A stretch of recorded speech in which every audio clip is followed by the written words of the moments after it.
Hey everyone, and welcome to the Infinite Respawn podcast. I'm Chicken. I'm Oak Tree. I'm Grif. I'm Baka. So good. What's up? What's up? How's it going? Oh, It's going. just stuffing things. Stuffing things. Tired, Yeah, I know the feels. Typical. Yeah. The feels. I spent 5 hours yesterday evening in the kitchen. Yeah. So, pretending that I was a baker. I spent 8 on the chocolatier. Switch.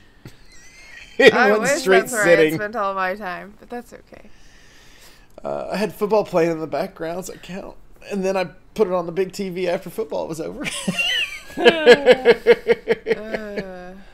I know I was going to say what games I've already been playing, but I know we've been playing largely the same, except for B, so I'll go first and then we can all talk about what everybody else has been playing. What? Did That'll you work. have something No, different? go ahead. Okay. No, that's fine.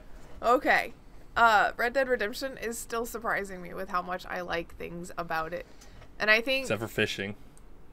Look, the fishing is not bad. It is a great mechanic. I just find fishing in real life and in games the most boring thing that you could possibly do in life. I would rather... love it. I know, you came in here and fished on mine this morning, but I would rather have to spend like 5 hours tracking the animals in the forest to get like one than to have to fish for 5 hours and get like a bunch. I hate fishing. It's so boring. Two different ends of the spectrum right here. I know. You would go fishing in real life if there was somewhere close by for you to go, but so boring. There's like five to six lakes around here for that. Well, I mean, we got several rivers. I've got a around lake here. right up the street. I mean, if I drove, I probably would fish as much as I played video games, just so everybody knows. I mean, because there's actually I'm very surprised by that. I've never heard that about you. yeah, Yes. I love fishing because, I mean, that is like the one thing where you could just sit and do nothing while pretending to do something. It's like, oh, I'm fishing, go away. I'm just sitting here doing nothing. It's, I don't know, it's peaceful to me. Very calming. They've actually got a pond in the backyard stocked with fish. hell Oh yeah, just go visit Baka and go fishing all you want. I'll stay Yeah, here. I mean, Bye. it's just so peaceful. You could just throw out your line and then sit there and relax. I had I'm to. surprised you Nice don't have sun. like I'm surprised you don't have one of those signs behind you that says like a bad day fishing is still better than a good day at work or whatever. Oh, Oh I my need god, one of them. like grandpa signs.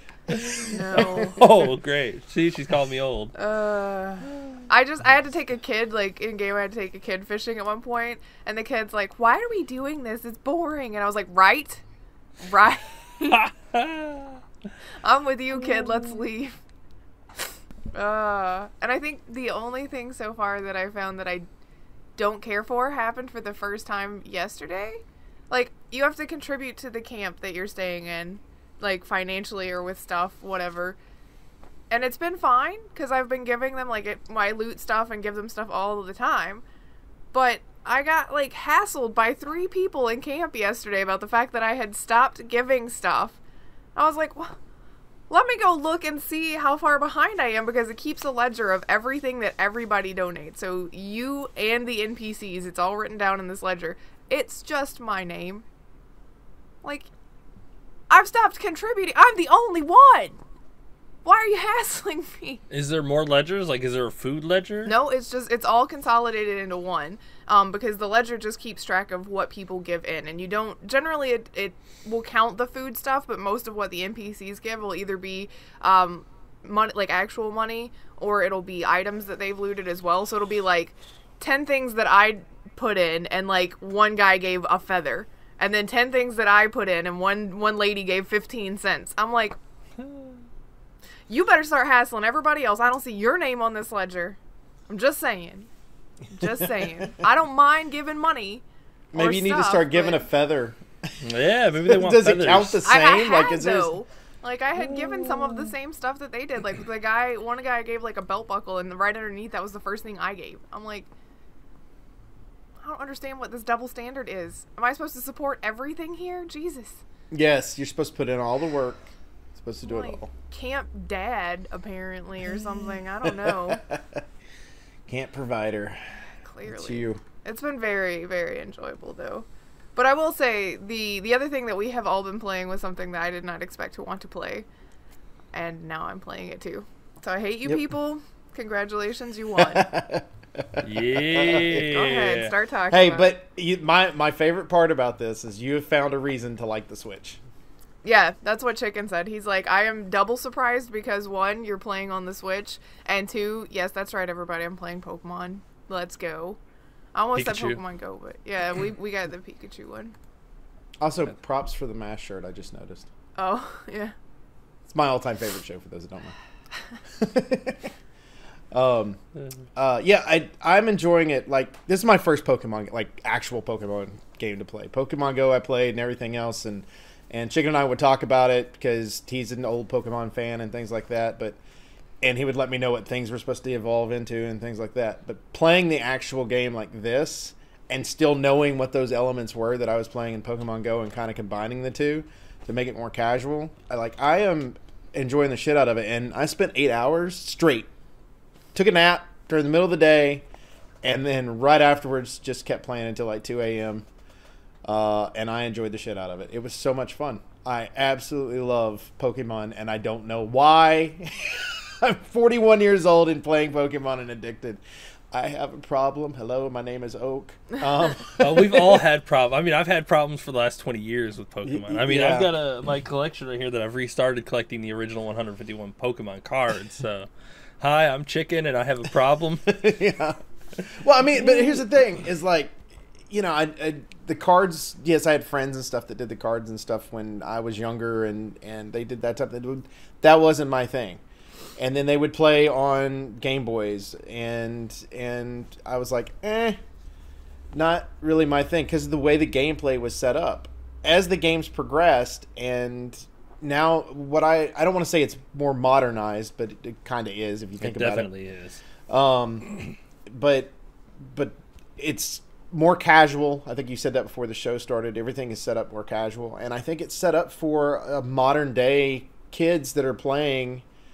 Don't want all the stuff that went along with the other one. And I was there a lot of grinding in the old one? Is that what I'm remembering from that? Like, yeah, there were definitely, like, in the old ones, you would have to level up every Pokemon individually, and there was an item that was called the experience point share, which you could give to a single Pokemon who would receive half experience from the battles. So you would be able to level up your main Pokemon even until Gold and Silver. Was it not even in the first one? Mm-mm. Because in the original ones, the Pokemons couldn't hold items. Oh yeah, you're right. Yep, you're right.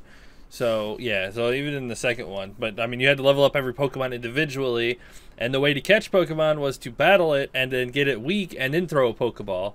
Right. So I mean, there was a lot more to it, but they've kind of simplified the mechanics of it, the gameplay, where you just kind of throw Pokeballs and then you can catch them, and everybody gets XP for it. So.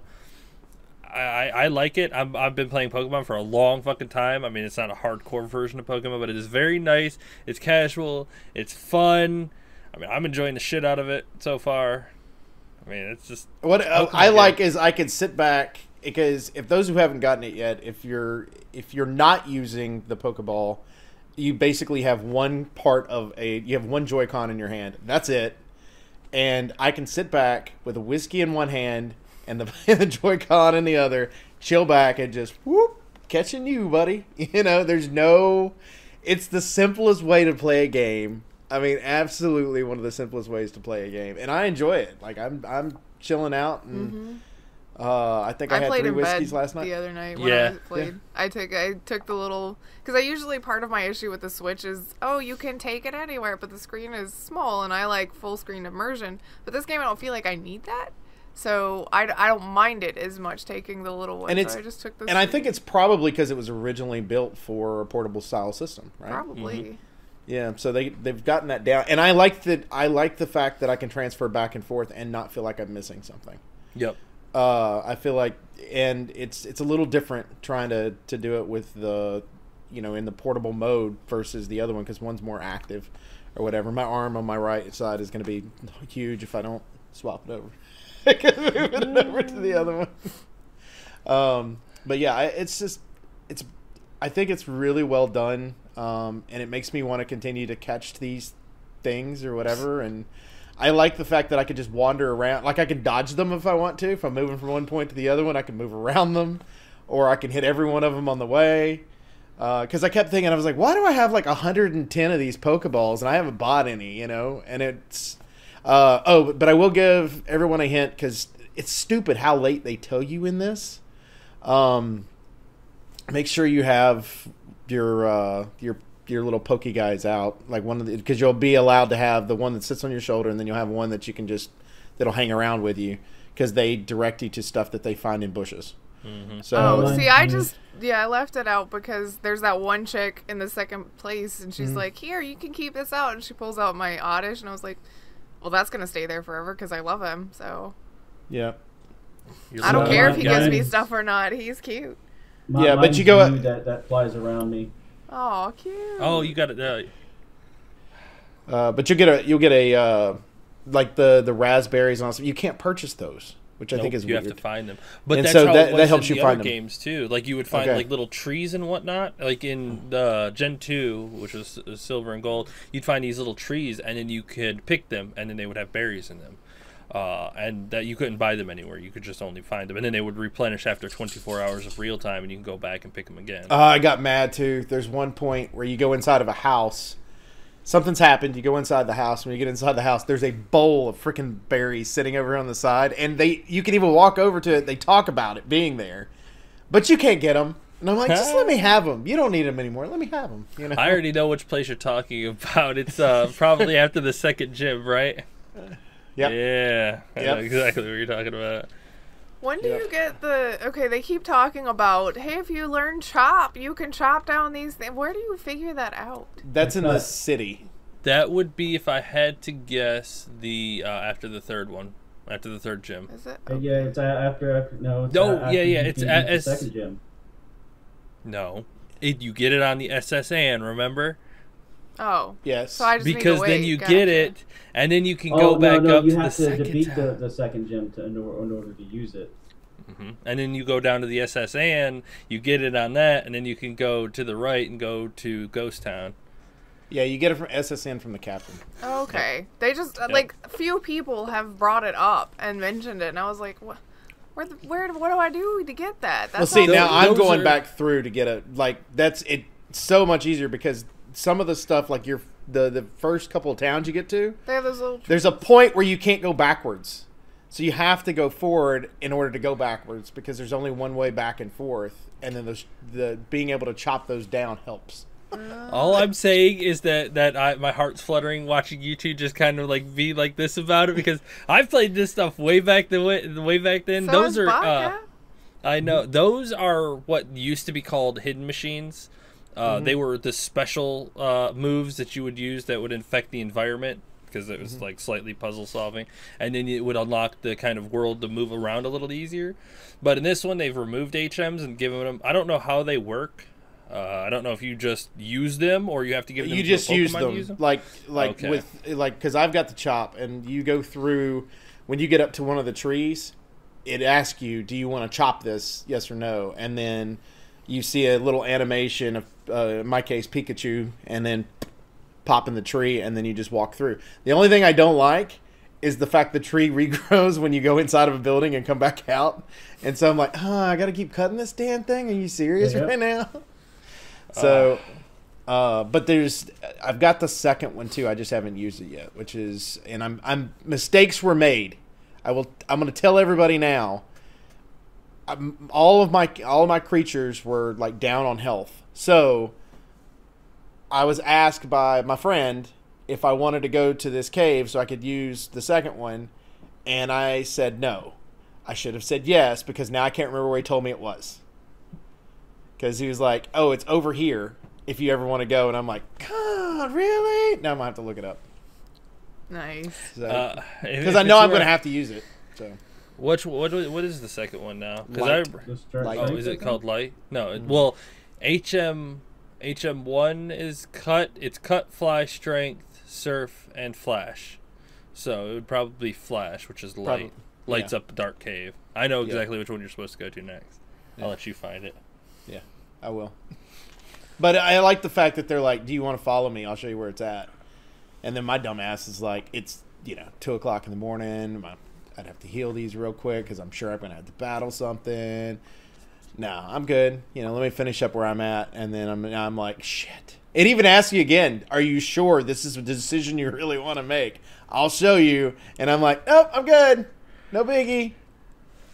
I will say one of my biggest is with the game. With I understand it does a little bit of hand holding and whatnot, but I really don't care for the guys at the beginning of the gyms where when you walk in, he's like, "Hey, you need this before you're allowed to fight this gym." It's like, bruh, I'm older than you. Let me in. I've played this game forever. Yeah, but not everybody has. I know, but I wish that like he was there that you could still talk to and kind of get a hint, because that's what they used to be there for. Like there was always that guy standing there. You could talk to him. He would fill you in with what's up with the gym, who they are, and what kind of matchup. They still do that. They do it on the first gym where it's like, okay, and then go through and explain, okay, each gym is going to have different type that's going to be effective against it. Yeah, and then you can talk to the guy to learn it, but having like that guy, because I think the first one is it's like you have to have a grass Pokemon or you're not allowed to battle. It's like, but I don't need one. I could just beat him with whatever I've got. And then the second one is like you need a Pokemon that's level 15 or higher, or else you can't battle. It's like, but I can handle this. So I don't care much for the requirements. I think the idea is just to make sure that people aren't going in there not prepared or whatever. And it's the third one. But I mean, that's part of the game, though. I can't remember what they said. A third one, they tell you what's most effective, I think, and what's the least effective in the third one. So it's interesting on how they kind of set that one up too. Because the third one, I'm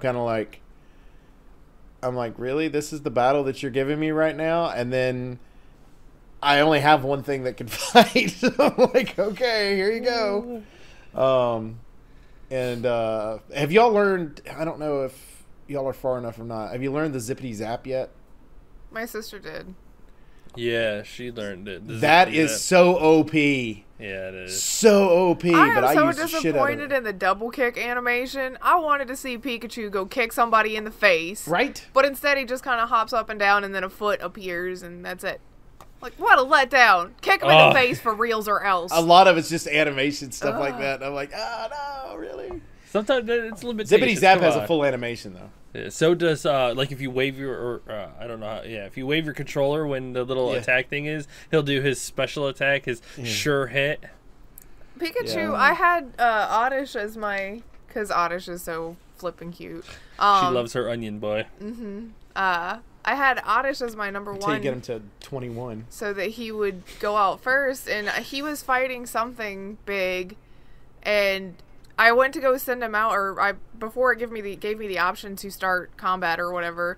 Pikachu was like, "Hey, Pikachu wants to do something to help," and I was like, "Okay."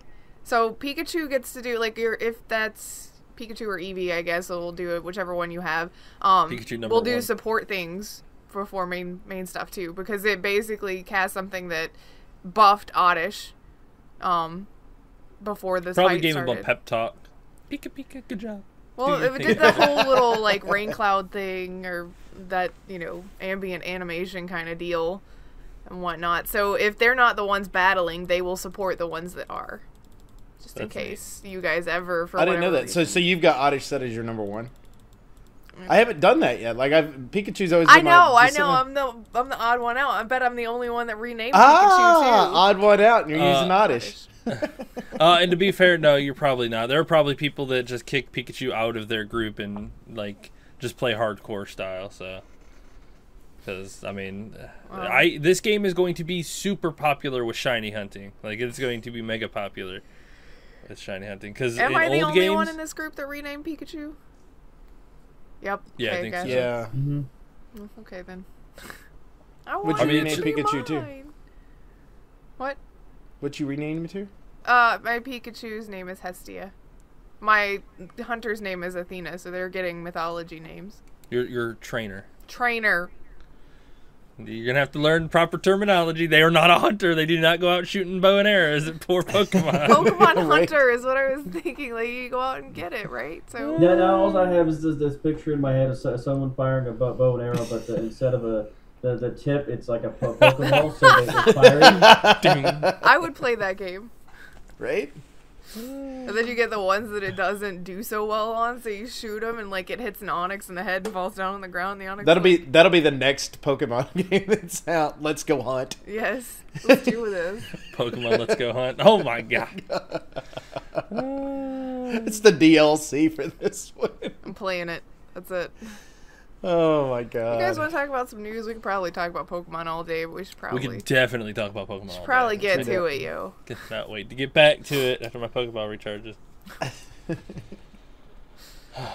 Alright, what do we want to get? Do we have anything to transition with? Probably not. Well, I mean, we were talking about Nintendo, so earlier Nintendo and Microsoft confirmed that they're going to E3 this year. And why they did that was because Sony said earlier, I think it was this week, that they are not going to E3 this year. So I'm not no even PSX surprised. and no E3. Well, there's no PSX this year. There might be one PSX next year because they're going to skip E3.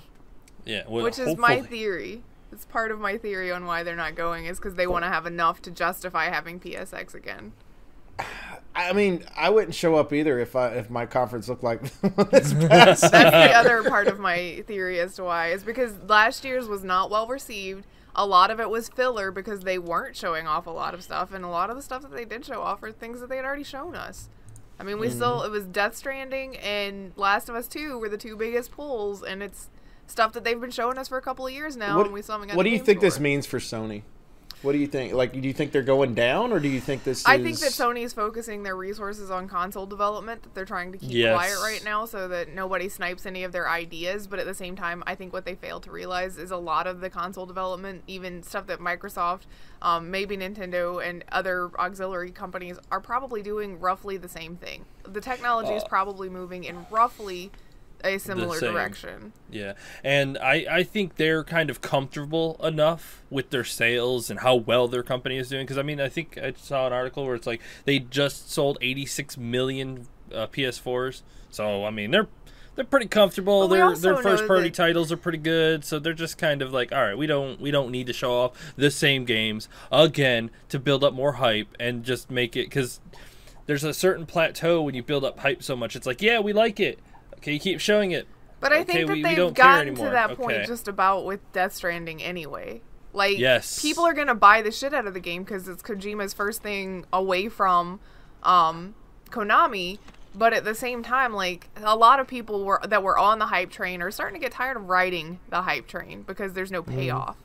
Yes, and that's why they don't want to come out again, because like I said, they're just gonna... But I mean, if they do PSX, they'll show it again, if it's not out yet, which it probably won't be. Or maybe if they do PSX, they could fucking finally be like, hey, guess what? Release dates.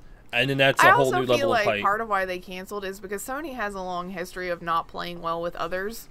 I mean, come on, they're the last holdouts to playing, you know, cross-platform and whatnot.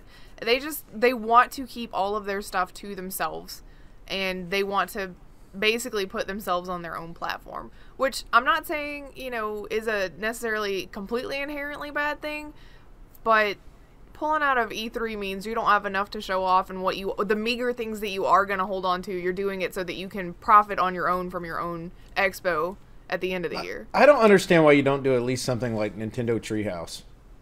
You know, do something similar to that, to where you're... Because what are they going to show us? Little 10, 15, 30-minute thing or whatever. Guys, we're still working on this. Here's stuff on there. And a couple little hints of stuff they might be working on. All done video. They don't have the big conference deal, all that stuff. And then that gets everybody pumped for their actual conference the next year, too. But I just think it's a bad marketing ploy. I mean, it's bad marketing wise for because now what happens is this: for an entire year, you're not in the limelight at all, because the last time we saw them was E3. But Sony feels like they're not going to have a problem with that. They're such, like Chicken said, there's such a comfort zone with them where they know, you know, that they're going to be all right. A lot of their first party stuff is going to sell no matter what. Death Stranding is going to be huge regardless. The Last of Us 2 is going to be huge regardless. That they're comfortable with it, but I also think that they may announce PS5 next year. It won't be ready by any means, but I think that they're going to announce it next year, so I think that they're basically going to scale back their stuff for moving forward with PS4 because everything's going to come out for PS5 in a couple of years. Well, of course, you know, if you base it on the way they do things with E3 and their regular announcements and the way they're released, they'll announce PS5 next year. We'll get it, you know, 3 years after that. Yeah, no kidding. After a production delay. Yeah. I feel like they're kind of hitting that same attitude that Nintendo is, where it's like, all right, we are who we are. We have our community. We don't need to worry about much anymore. I mean, our community is going to buy our first-party games when they come out. So you still want to have a presence, though, so that you can still kind of, those last holdouts that haven't gotten your console yet or haven't bought into your franchises yet, something to change their mind, you know? Because if you get complacent and you think we're fine, our crew will buy whatever we say, I mean, eventually you're going to stop growing. And that's going to be a problem in the future. That's a long-term problem, but... I mean, one E3 is not going to cause that, but I think Nintendo kind of ran into that too when they came out with the Wii U. Compared to I think they got really. Oh yes, they did. The Wii comes out, and when the Wii came out, they went. Oh, we're content. We're good. We're the top selling console. Good. We're fine. No problem. So we'll release the Wii U. We'll have just the same thing. And everybody went, why do we need this? Because there was no information on it other than the commercials they were running and those of us that actually did research on it. Well, and the people that were part of the hardcore Nintendo group knew about it because they'd been reading up on it. But I mean, there wasn't enough given to the general public to grow that audience of hardcore people. Right. So. Right. Which I think is why the Switch is... made the change that it did, because they got us hyped about it. They found a way to do it. So I don't know. I think it's going to be interesting to see. I am also interested to see the Sony boys on Twitter when Microsoft does their announcements at E3 and there's no option for Fable, please. You're letting a part of your crowd not participate in an event where like the other console fanboys do get to participate, or PC even, just gaming fan people in general. I mean, but your diehard Sony fans are not going to have anything big to talk about at E3 because there's no Sony announcements because Sony's not there. So I kind of feel like you're almost doing a disservice to the people that you want to show up. But I guess the theory and the thought process behind that, if my theory on holding out for PSX is correct, it means that it hypes them and they're looking more forward to PSX because they can't wait to get their announcements. Just that they have to wait like 6 months. So yeah, kind of sucks. Sorry, Sony fan people. That sucks. Yep. On the Nintendo side of that, we talked about how, I don't know if we did talk about, but Nintendo shut down a bunch of ROM sites. Yeah. Last week. Okay. So, husband and wife have been ordered to pay $12 million to Nintendo for running the ROM sites. Ew. An Arizona couple have been ordered to pay $12 million. That sucks. Which I really do not think they're going to have to pay it. I think it's just kind of like Nintendo bringing out the big mallet and being like, you better listen. And then they'll settle for something a whole lot less out of court, or just kind of like, you know, sweep it away, but kind of hold it over their head in case they ever try something stupid or somebody else tries something stupid. So that's a lot of money for just a random couple. Definitely, we found somebody to make an example out of kind of money. Yeah, I mean, I feel really bad for those people, but I mean, whew. It's a risk you take when you get into something like that. But here's the thing that bothers me about it, you know, is we've had... There's been legal discussion about this before. Anytime you're dealing with some type of emulator, anything like that you're putting on a website and taking care of it, if the company itself is no longer supporting the product, then you have a legal right to be able to do that. Unless they do come at you, in which case you'd have to turn it down. But they have to give you a notice to be able to turn it down, because this has happened with Sony products and stuff in the past as well. What bothers me about it is the fact that there are no other ways in some cases to get some of this stuff. And, you know, all they would have to do is turn around and go, look, as soon as we make this available, we'll let you know a month ahead of time. Well, actually, you probably couldn't even do that, because... we're going to give you a list of the things you need to pull off, but we're not going to tell you when they're going to put on there. And then they announce a release date or whatever, and then allows people to do it. Because I'm still going to buy, even if I had it on an emulator of some sort, I would still go out and buy it because I want the actual thing to be able to play on a Nintendo product. Mm-hmm. Some people aren't like that, though. Some people just feel like if they can get it for free, they will, and if not, then they're not going to. Then those people are going to get it for free no matter what. Like, they download that ROM and they have it for good. Like, they don't give two shits. It's like, I've already got it. I don't care. I am interested to see what this means for, like, because, like, you know, there are speedrunners and stuff like that have created versions of like Mario 64, games like that, that allow them to replay a part of a level over and over and over again without having to restart the game, so they can get used to that. And so I'm interested to see if it ends up going. Surely they won't go after them too. Like that would be attacking a community, and I don't know. Yeah, that'd be risky. But if or on the Nintendo Online thing where you get your old NES system games and whatnot, they actually have something like that on those games where you can create a save point and then load that save point whenever you need. Like if I was playing Super Mario, because I was playing Super Mario Brothers, the original, and you could create a save point at any point and then revert to that and just start from there every time. So, I mean, they have something like that in their virtual console, which is nice. They just need to open that category or open up that catalog to a lot more games. Yeah, because right now we got NES. Yeah, I want NES, I want SNES, I want the 64, I want the GameCube. I mean, and give it to me all. I need it all. It's $3 right now. I mean, I'm willing to go up to like $9 if you're going to give me all the games from all of those consoles. Please, come on. That was the other way Chicken convinced me that I should play Switch. Is he's like, look, I have Dr. Mario right here. I was like, yep.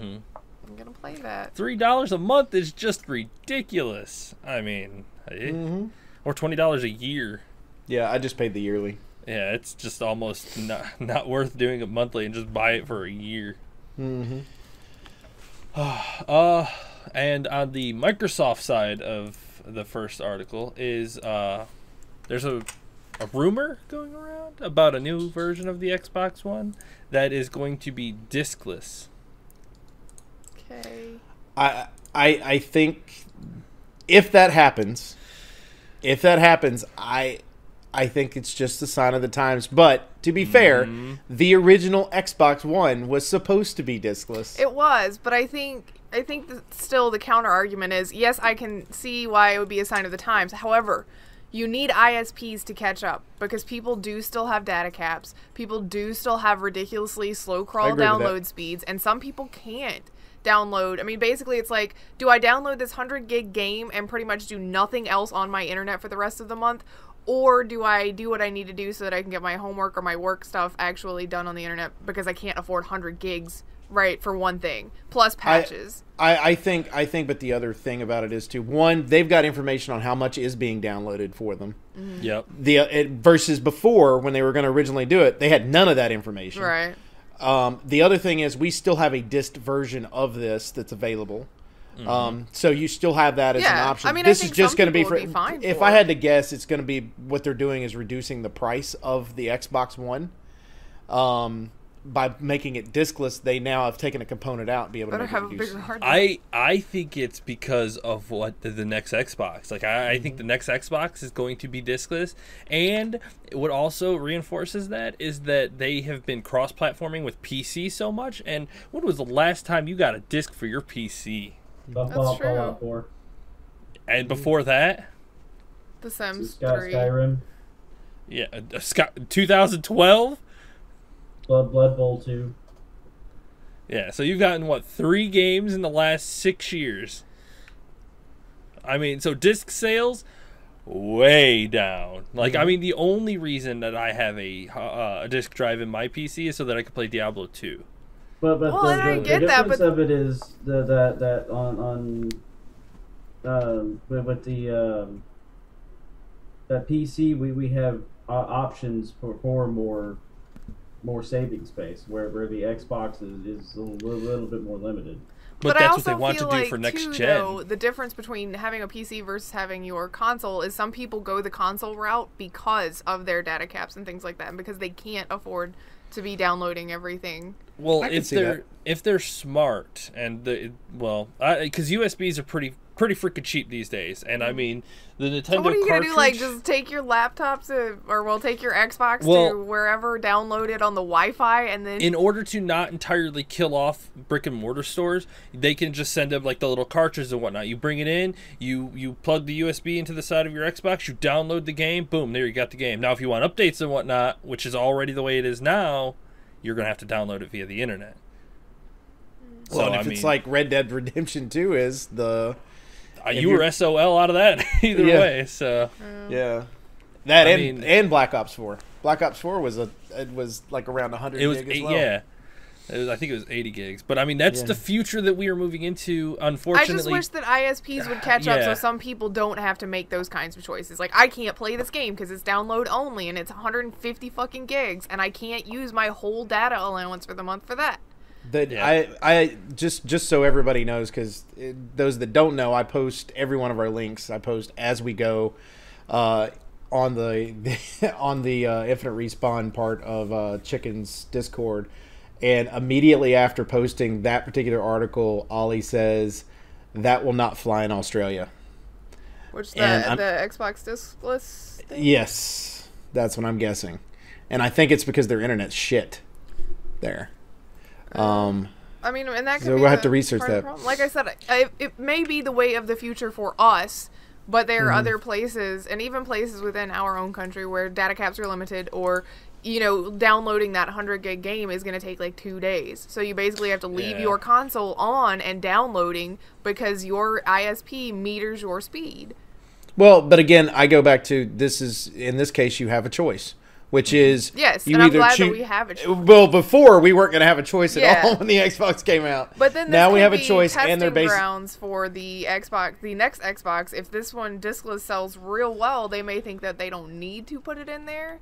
And I mean, I'm not saying that people that need discs are like the biggest part of your audience at this point. I get it. Well, like, I mean, they know the thing, but yeah, they have the info though. I mean, if like the info shows that like 89% of people just buy digital, why the hell are they going to spend all of that extra money on discs? Right. Sacrifice that 11%. Look, I don't want to lose my GameFly. All right, now shut up.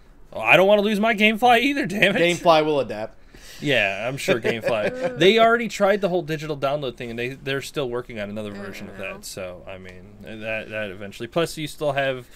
I don't ever foresee Nintendo getting rid of their cartridges. I mean, they're like this big, and they hold millions of terabytes of data. Well, and that's one of the things with Nintendo that I like too. Nintendo figured out a way to track their system too. They actually have in their actual store, they have download only. Mm-hmm. So they can actually tell you and look at that information. And I think the download only stuff, I have no inside information at Nintendo, but my guess is it's going to be something that they think is not going to sell real well, not worth putting on a cartridge. So they put it in the download only section, or maybe it doesn't have a whole lot of information or whatever on it, but it does allow them to be able to look at the numbers on the back end of it and go, okay, here's our downloaded information. You can go to the most recent, the most sold, all that. Everybody has that already kind of based in their store anyway. But I do like the fact that I can go into their download only stuff and no, I can't see that in my local store. Yep. And there might be something there that, it's kind of, to me, it's like going to Steam. It's stuff that I know I can only go there to find. Yep. So. Also, another thing that I didn't think about it till now, they said that their Game Pass thing is like just skyrocketing because everybody's getting in on it. Guess what? All of those games in Game Pass are digital only. And I mean, their customer base is skyrocketing in that. That means all of those people have access to digital only games. Yep. So another piece of info that they have. I just don't want to cut out a part of the market and be like, you can't have this because your ISP is shitty, or because you can't afford the best package of your ISP's, package tiers and whatnot. I just don't want gaming to turn into an exclusionary thing for that reason, because that's shitty. But I mean, it already is exclusionary. If you can't afford one, then you don't get to play. Now it's if you can't afford one, if you can afford one, you can play. But now you've got to afford the internet along with it too. So well, and to be fair, none of us have an Xbox One X, but every single one of the stuff that becomes backwards compatible or gets upgraded for the X has a download to make it 4K. So to get you it's on there. So now on top of it, not only do you have that's the premium package to start with. If you're downloading things to be 4K in the first place, you have a 4K TV, which is expensive. Right, but this goes back to what you were talking about earlier, in the fact that you don't want to leave people out of that have bad ISPs. If we were to go this route, everything that has to get sent through would have to be 4K. So now everything doubles in size essentially. Ew. Yeah. Well, until they hit Nintendo's where they can just kind of squish things down and make them a whole lot more compact when they download it. So it's going to be an interesting trend to see how this ends up going for the next generation. It's not going to really affect this generation that much. There's going to be a lot of people that are going to buy this because like Chicken was talking about, all they're wanting to do is download the games anyway. Not a big deal. To me, I like hard copies of stuff because I'm old school. But I do purchase a lot of stuff digitally for my PC. But when it comes to my console, I prefer the disc. And part of it's what Grif was talking about is data caps and stuff like that. And some of it's just because I just like the disc. I don't know why. Someone remind me in 2030 that we had this conversation here. I want to see how much changes in the next 12 years. Well, I mean, because I'm sure think about a 12 lot's years gonna change. ago. Yeah. But that's what Grif was talking about too. Is ISPs need to catch up with the I'm change. not saying it's not going to change. Which I'm sure- It's just some people are going to be excluded right now because of where our internet providers are with how much they enjoy money and how much they can charge for packages versus, basic and things like that. Well, we will definitely see in the next decade, 2020 to 2030, is when I see massive evolution of technology happening in that era. Yeah, you probably. Oh, I agree with that. It's gonna be nuts to see. Think right now, thinking to 2028, you won't even be able to recognize what kind of technology that we're using. We'll all be playing on mobile stuff, right? Yeah, right. Yeah. No, there won't even be monitors or anything. They'll just be like a little small cubed PC right there, and you just put on your VR helmet, and you can just play. You get to be like, I want to play my PlayStation.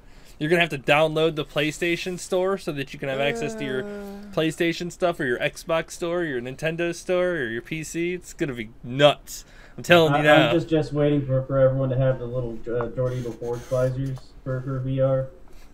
Yeah, just little things. Let me tell you what I thought was interesting about that. What you just said. In order to play, Keep going over that. excuse me. In order to be able to play VR, there's a warning on it. You have to be over the age of 12. Really? Well, that doesn't Because surprise me. it'll mess up your eyes. Yeah. And because your brain hasn't worked on it or whatever. So we're still going to have monitors because we still make children's games. So true. they have a choice. All children's games can be moved to a mobile market, which is a possibility. Yeah, that is definitely a possibility. Or they have to they have to end up making a set that's not going to mess up people's eyes at younger ages. But because of the age of development and everything else, now it's a moral decision, right? Like, is this an ethical thing that we can or can't do? Should we even shoot for this? To me, no, I have children. No, I don't want you to shoot for that. I want you to keep the monitors the way that they are, and anybody that's old enough can use the VR stuff. Well, I think at that point, the VR isn't going to be visual anymore. By 2050, it'll probably be almost like it is in Sword Art, where it just kind of intercepts your brainwaves. Yeah, and you again, kind of children don't want that in my kid's head. Then they or should in this case, my grandchildren's head. Well, then that's why our generation will be gone and moved on from things like this, because that future we won't be part of. Our kids will be the ones making those choices. Yeah. That future is going to be something that we can't understand, which is nuts to me. I mean, that's too far down the line. I can't fathom that kind of stuff because. We won't be having this conversation in 2050. We're gonna be. I'll be 60, so I'm gonna be over here with the whole wrinkly. I'm not even gonna do the math for you on how old I'll be, so we'll just go ahead from there. I know how old you'll be. Yeah, I do too. You want to do the podcast then? Yeah, sure. We'll just be welcome to the Infinite Respawn podcast. Somebody needs to respawn me tomorrow. I'll just respawn tomorrow. Or by that time, we'll just have a virtual table where we can all sit around and record it. All right. Well, what else do we need to talk about today? Well, in the other part of Microsoft news-ish, Sunset Overdrive is coming to PC, and it's only $20. Yeah, get it. If you don't have it, get it. If you haven't played it, get it. Yeah, if you've been waiting for it to get on PC, get it. Yes. Yes, it is so good. So good. That is so fucking good. When it came out, it kind of did okay, but it didn't do super amazing, and I don't know why. It's so fun. I think part of the reason it didn't do as well as it was because if you remember when it came out, Sony was winning the console wars. Console wars were being won by Sony. Well, that's true. And I think by the time people were catching up with the Xbox One S and then the X and all that, they not even worried about that game anymore. But that game is fun. It's like super colorful, like very like retro 80s shit. Saints it's awesome. Row on crack kind of deal. Well, Saints Row with a more punk theme to it than Yes. just And the crazy. gameplay is fun. Like the Yeah. whole riding on rails and The going around. traversal And, system feels good, which I know I've said before, and things like that. But it's everything about it. It was just done right. I feel like it's a fun thing. It's fun to run around in the world. It's an open world, so you can just go and play in it too. You don't have to just go straight through the mission and be done with it. So is it play anywhere? So since I own it I don't know. since I own it digitally, I wonder. I'll have to check and see. Hold on, I might pull it up. It said we should receive more details soon, which should have been like yesterday or the day before. Yeah, because 16th is when it came out, right? Isn't that what it said? They announced it the 15th. Yeah. But yeah. So that's that.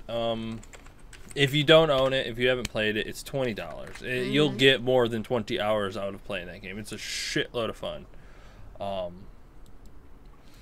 But in a little bit in chicken news, his favorite company has bought up 2 more companies.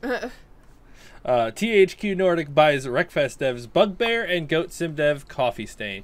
By the way, Coffee Stain is the developers who made Goat Simulator, and they're the one publishing Deep Rock Galactic.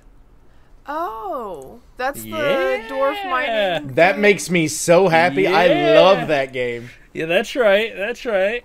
And apparently Wreckfest is absolutely fucking amazing. Everybody loves that fucking game. Cannot wait for it to go to console, from what the comments are saying. Yeah, it's a shitload of fun game.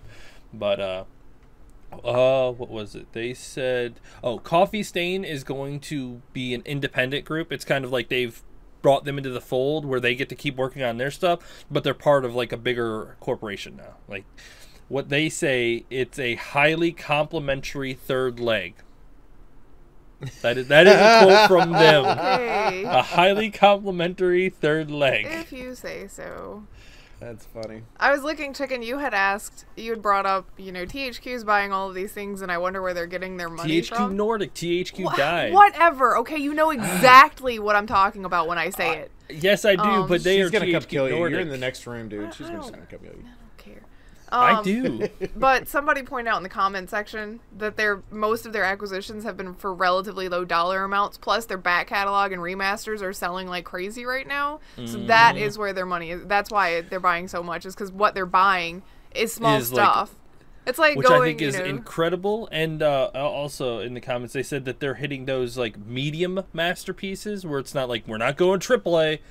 We're going like common level. We're getting all of these. They want cult followings, is what they want. Yes, like I mean, they have so many cult followings across the board. It's not just like, oh, there's a cult following for this company. It's like, no, there's a cult following for this game, this game, this game, and all down the line. And when you add them all together, that's a shitload of people.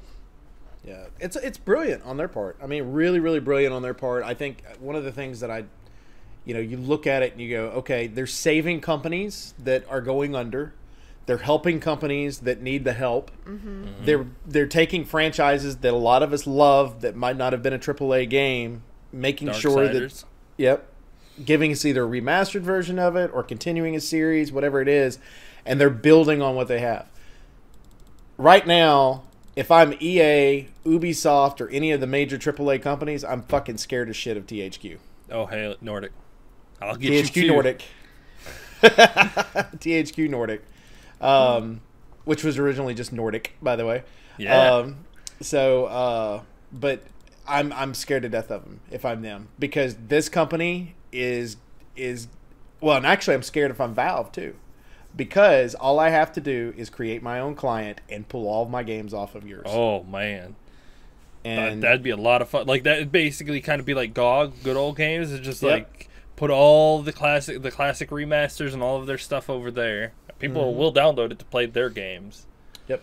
So it's going to be interesting to see how this goes. Chicken. And I behind you. I'm sorry, something terrible is about to happen because Clementine is looking at your desk, other side.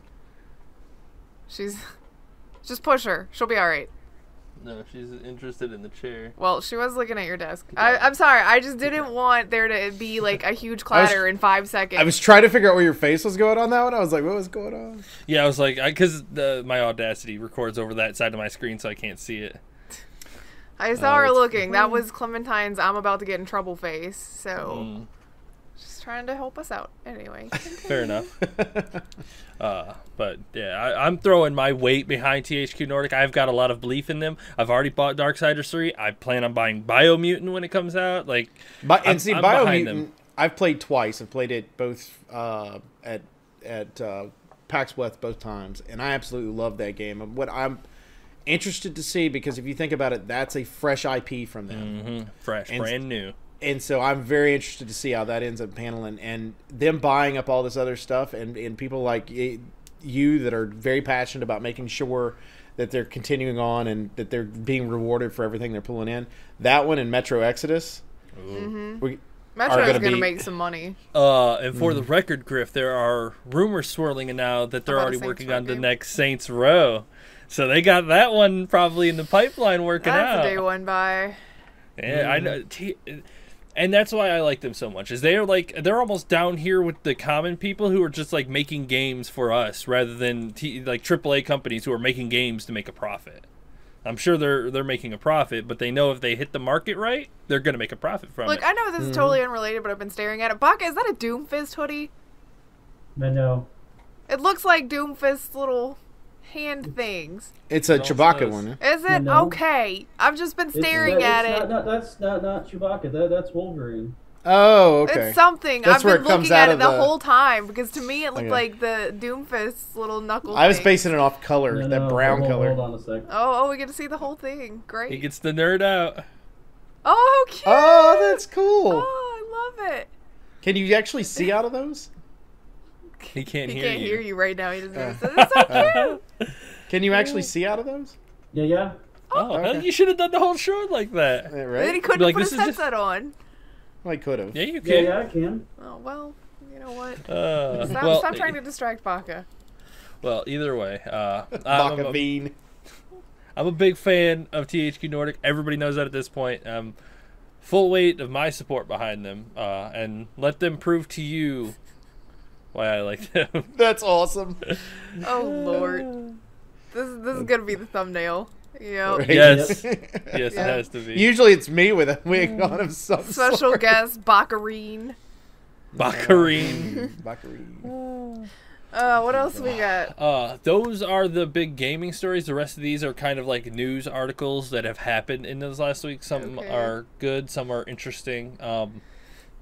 This one has to do with Fortnite. Rapper considers legal action against Epic Games for using his dance moves in Fortnite.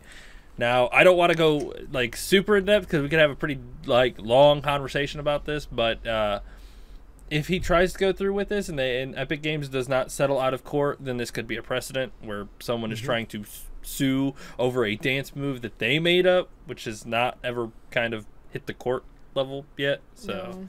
But still, I think I'm kind of for it, because that if if that represents that person in some way, and it's something they help create, then they need to be they need to get the money from it. the they way need to I'm be looking at it compensated is for it. Epic is profiting off of somebody else popularizing something. So it's that Yes. notoriety is what Epic is making money on, and they're not compensating the person that brought it to that notoriety, the person that developed it and grew it. I mean, that's kind of shady. And there was no transformation to it. Like, it's the same thing. If they had transformed it, it would be fair use transformative. And, they'd basically be like, it's not the same, it's just similar. And we don't have to pay you for it. It's also like the floss, where that, because I know you could trace the floss dance all the way back to one kid who started doing it. Yeah. And, I mean, I'm pretty damn sure that kid is not getting any compensation for popularizing that. It's also, which is super interesting, because it's like Epic takes a meme and then makes money off of it and then doesn't give it anything to the person who created it. So does that person have copyrights to their creative ideas? I guess it depends on where the meme started. I think in this particular case, based on reading the article that was on there, one of the things that's talked about is the fact that you've got a lot of hip-hop artists and stuff like that that are creating Dance moves, these but not these games. dance moves based on a song that they've created as well. And what they're doing is they're eliminating the song and putting in the dance move on the actual game. And one of the comments one of the statements that's in this, it actually says, if you just put the music behind. Well, yeah, the because then dance you're move. advertising, the Right. actual product itself versus just stealing the popular part of it, or a popular aspect of this product and trying to put it on its own and being like, well, it's ours now, but it's not. But I am very interested in this because I would like, we'll say that the one that the dance he's talking about, the swipe, I think it's called, that particular one alone, I'd be interested to know how many sales that one got. Probably. Because people are if partly I'm him, buying I'd be it because they know, because they recognize it from somewhere. So you're buying it based on recognition. The person that gave you the recognition should also be compensated. I mean, the reason that that's selling so well is the guy that created it. Give him kickback. Yep. And it's also it also brings up the thing where if you went after, like, if you stole a dance from a huge artist, like, I mean, if they took Psy's Gangnam Style and then made a dance out of that, do you really think that he would just stand by and not got anything for it? Some people are more okay with it than others, because some people are like, I did this silly dance thing and it's funny. And Psy's one of those people that I think that if his dance ended up in it, it might just he'd be like, oh, that's cool, and keep going about his life. But there are some people, like, this might be one of the bigger things that 2 Millie's ever done, which I'm sorry, I'm not familiar with this guy. I will look him up after the show. But it may be one of his bigger claims to fame, and it may be something that, he definitely wants that recognition, because there are kids that are like, oh, that's so cool, and buy the emote and have no idea who he is, where he could be making, he could be making that sell on his record as well if they only knew where it came from. right. So, I think the main thing is if we look at the even it's not going to be limited to just the artists, because you've got a Conor McGregor, which is a fighter, an MMA fighter, yeah. Yeah, they did one of his walks. They did a walk. He does this little strut thing or whatever, and they did one for that. And if I were him, he's the one that popularized it. So if this one goes through and succeeds, you might get somebody big like Conor McGregor coming in, because that guy's, he's kind of crazy. He's got anyway, some legal troubles of his own right now. He may not be able to participate in this court fight because of some of his own drama at the moment. So yeah. I just think it's interesting because we're in a new era now where but it's not you have that to, new. I mean, people but you have to think that it's copyright new, but popularization rights now. Like, if something is popular because of a person, then that person gets rights for that. Even if it is on the internet, it's not, I guess, what the law would claim real, because it's just digital. That person still should have some right to that product because they're the reason it's popular. So, well, we're going to see how this plays out, assuming it goes all the way through courts instead of just being settled. And they will probably settle outside companies like of it Epic so that do need to realize that they can't just grab things and run with it. There's some things need to be credited. Like, when PUBG was like, you ripped us off, well, obviously that's not the case. This is transformative enough that it's not the same thing. It's just a similar idea. And you can't fucking copyright a pan. Yeah, a frying pan. It's been in millions of games. Sorry. But yeah, that had more, that's just gonna go away. PUBG, you're stupid for trying to claim that. But Epic straight up lifting dance moves specifically from a specific person, artist. Yeah, that's a little more noticeable and credible. So I guess we'll see what happens. Yep, we will. Sure. Well, in other bad news into good news.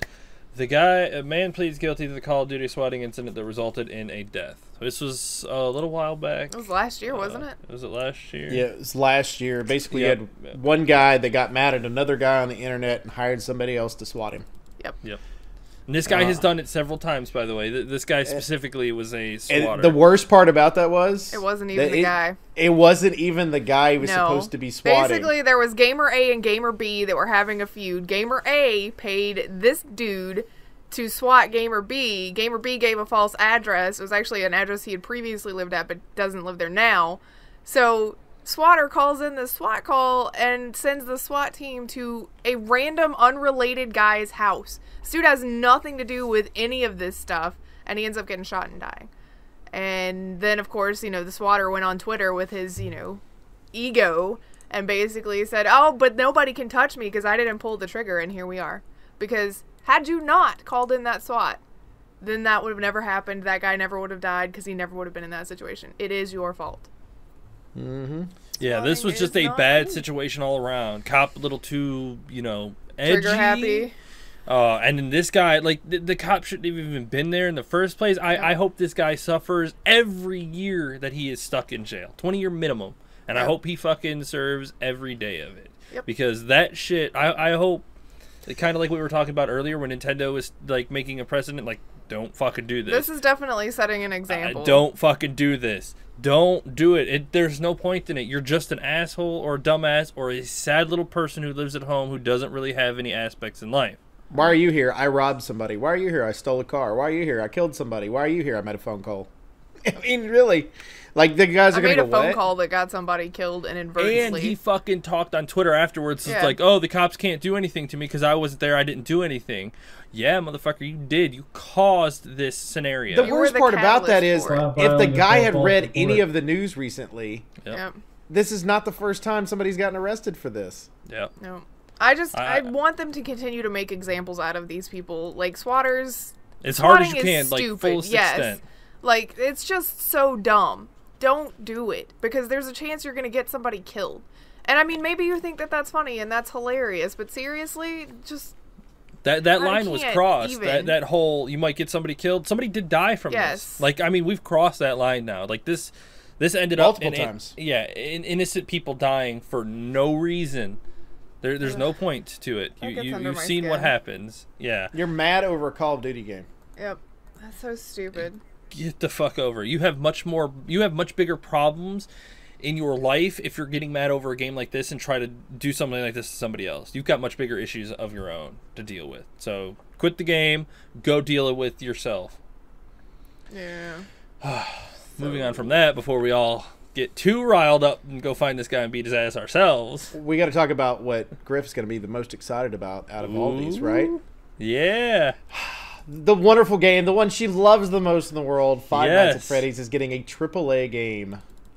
But the thing is the AAA game is remastered ports of the ones that already exist, right? Like, I was reading the article to figure out, and that's what it sounds like. So is that all it is? Like, yeah, it's HD ports of it, is what it's saying. Yeah, but why is it considered AAA? That's what doesn't make sense to me. I guess because it's all going to be in one long... Spit and polish. Yeah, I guess so. I don't know. Maybe. So, well, good. You can play them start to finish. No. All the way. Not even a little bit. No. All the way? No. All the way? Did you make it past the first 5 nights? No. She barely played the second one. She was shaking so bad she had to quit. I think that video is online somewhere. I'm pretty sure it is. It's on the Infinite Respawn YouTube. Now, to be fair, she does love this series. She'll watch other people play it. I'll watch and Scream. I'll watch. I don't so much watch the gameplay of it because I don't care for straight up jump scares, and that's all it is.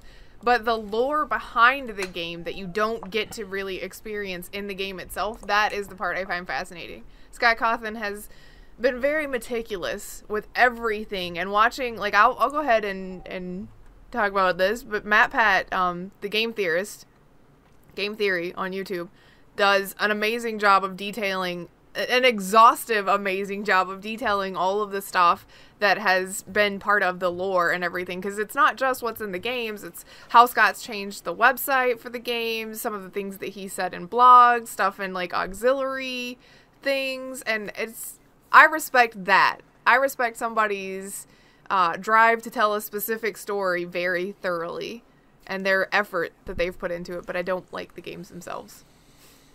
THQ, that game is a cult following. THQ Nordic, get on that. No, I don't think Scott's going to sell anytime soon.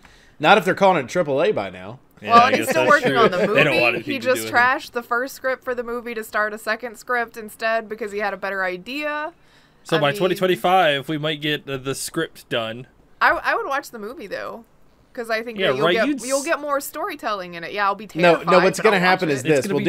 but just one giant jump scare. He'll do like he does everything else. He'll turn around and he'll go, no, there's not going to be a movie. And a month later, he's going to go, oh, there's a movie and it starts next month. Yeah, but the difference with that is you kind of have to publicize the movie coming out because people need, because, you know, you've got to make sure that you make the money back for the backers of the movie itself. Whereas True with the that. games, they're such a small scale game that he has the luxury with those of just being like, no, I'm not going to do that. 2 days later, the game's out anyway. Like, yeah, he can do that with his games. He cannot do that with the movie. Fair enough. I will say, okay, the other one that I thought you were going to bring up with that one is League of Legends did another music video this past week, or not this past week, but recently with KDA. It was that they released that back in October. Yeah. Well, okay, that wasn't that long ago. It was like 2 weeks ago. But So along the same time that we were having issues with women in Riot games. yeah, well, it was after that. But Well, yes. yeah, it was well after that, but But they released the music video for KDA's stuff, and it is charting. That song is charting. It's got 60 million views on YouTube. It's on Billboard, and I would just like to point out that I think K-pop's taken over the world. Just saying. oh, it definitely is. Well, to be fair, Sure it it was in South Korea, so I mean, why wouldn't you try to tap into that K-pop market? So And I don't know if they've. Well, I'm sure they've done it before. They've done it before, but they had the singers from KDA sing on stage with the actual actors. So it was like this augmented reality. it was pop so show. weird. It was so weird. It was interesting because the people that were there would have to watch on the big screen because they would be dancing on the middle of the screen, but you couldn't actually see them. 'Cause they weren't But there they were up on physically. the and I don't know. It was different. It was interesting. The song is very catchy, by the way. Even if you don't play League of Legends, it's very catchy. The song is catchy. Yes. It's called Pop Stars, if you're interested in dipping your toe into the pop, K-pop world. That's a good place to start because a lot of it's in English and then it's got some of the Korean in it too. Although I have no sympathy for you once you fall into the well that is K-pop.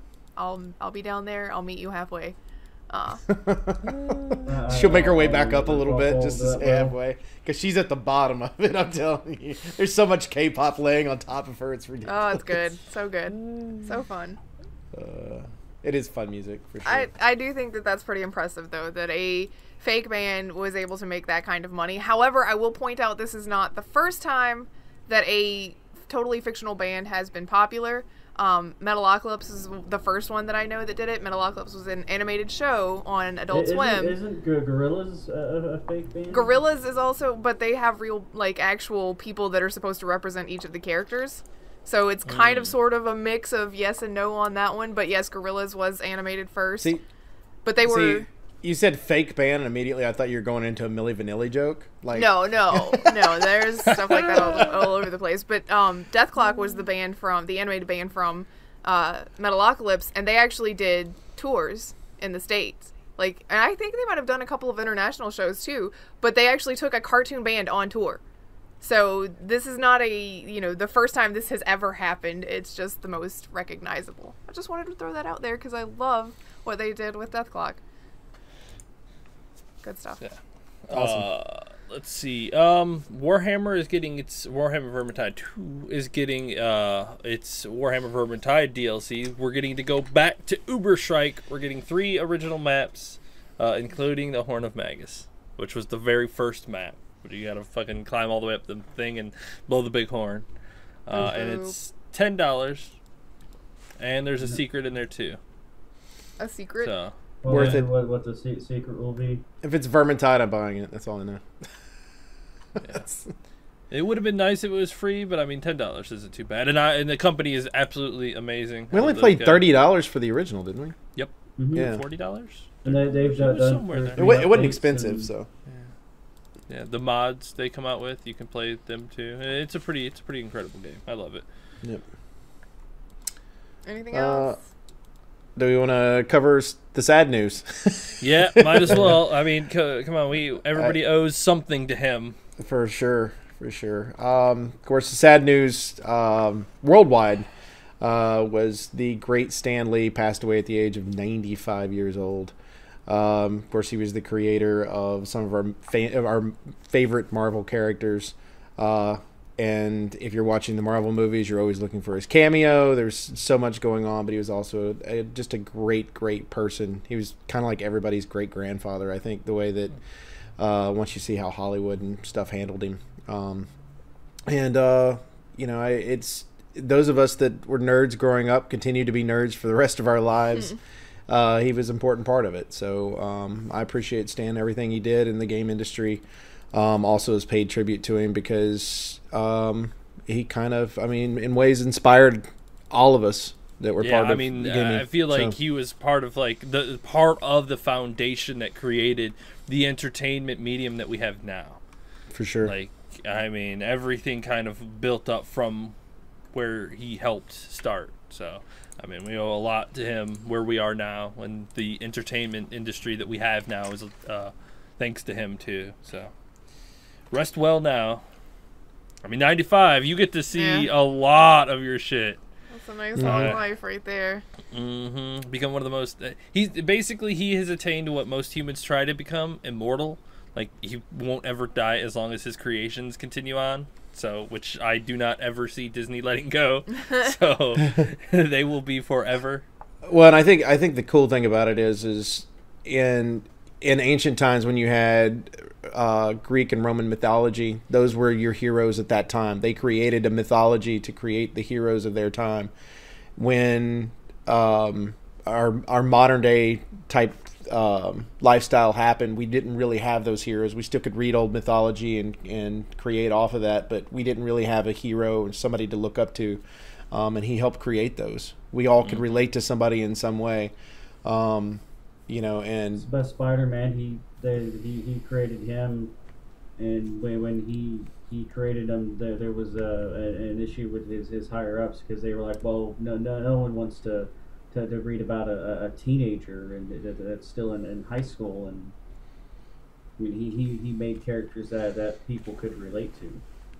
I like that your Wolverine thing is very fitting for this conversation. Well, he didn't do Wolverine, but he did do the X-Men. Yeah, and he did help create the X-Men. So yep. So and as far as I know, the Hulk too, which is where Wolverine first appeared. Yeah, X-Men, Hulk, Black Panther, Fantastic Four, Daredevil, and Doctor Strange, and several other ones, but it says those are the most popular ones. Yep. So awesome, and he got to see his brand new game for one of his most popular characters, Spider-Man, go off the charts before he passed. Yep. So that's fantastic. You got to absolutely do that. So we appreciate everything, Stan, for sure, bud. Yep. All right. Is that it? It was Anything a sad else? note to end on, but it's also pretty exciting. He did some great stuff, and now you have time to leave and reminisce. It's kind of one of those, don't be sad for losing him, celebrate what he's given us. Yeah. And there has been a lot that he has given us. We've been honored to live in this time where we got to see his stuff. There was never a time you saw Stan Lee that he didn't have a smile on his face. Yeah. He embraced life. Maybe that's why he lived to 95. Yeah. Embrace it and have a good time. Hell yeah. That's what you got to do. So, can't complain about that one. All right. Thank you, everybody who hangs out with us each and every week at Infinite Respawn. As always, you can check us out on Twitter at InfiniteResPC. You can check me out personally at MDB Oak Tree. Check out Grif. At Grif Slynum. Check out Chicken. At Elite Chicken 313. Check out Baka. At Baka Pickle. Also, make sure that you go to Grif's YouTube, where you can go on there, and she's just finished up Silent Hill 2. Yeah, Silent Hill's over. Because it's Thanksgiving, I'm going to skip this week with videos and start Uncharted 4 immediately after. So awesome. So back into the Uncharted series. This gives you an opportunity during the holiday break to go ahead and catch up on those Uncharted. So you can watch her play through those and laugh as she dies several times. And she's laughing the whole time. Some of that's not laughing. Some of that's being very unladylike. Sorry. It happens. Also, make sure you go to twitch.tv/EliteChicken313 so you can check out Chicken. Chicken, what is your schedule this week with Thanksgiving and all that? Sunday, Monday, and Tuesday will be... Hopefully, we can finish up Darksiders 2 this beginning of the week. If not, then next Sunday and Monday will be the rest of Darksiders. And then next Tuesday is Darksiders 3. So, Sweet. depending on how it goes, I may be just playing day streams, like all week playing it, like just playing it through. So, because I'm stoked. I need to see Fury. Gotta see her. Gotta make sure the story is done right. Wednesday because Thursday is obviously Thanksgiving. He's not streaming Wednesday because I'm making him help me make food. So, I'll be busy Wednesday and Thursday. Yeah. So, but yeah, 3 days this week, and then definitely next week, Darksiders 3. Awesome. Cannot wait. Awesome. Also, make sure you go to mixer.com/MDB Oaktree. I should be on pretty much every day but Thanksgiving, I believe. So that should pretty much cover anything. Anything else? That should be it. Yeah. Grif and Respawn. I'm Oaktree. I'm Grif. I'm Chicken. I'm Baka. Bye. Bye.